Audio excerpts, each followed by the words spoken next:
এখন বাজে হচ্ছে 1:30টা। আমরা অনেকটা ওপরে আছি, মানে ওপরে আছি আর প্লাস এখন নিচে নামবো। মানে আমাদের মোটামুটি ঘোরা হয়ে গেছে, বরফ দেখা হয়ে গেছে। প্রিয়াঙ্কাকে দেখো, প্রিয়াঙ্কা সত্যি ঘুরতে পারেনি সেইভাবে, কারণ ছেলের জন্য। ছেলেটা কেমন আছে? ছেলেটা কোথায়? ছেলেটা সত্যি মানে কষ্ট হচ্ছিল ওর।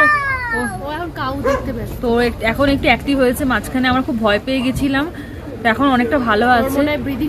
প্রবলেম হচ্ছে সেটা আমরা বুঝতে পারছিলাম না, বাট এখন ওপর থেকে নিচে নামলাম, এখন ঠিকঠাক আছে।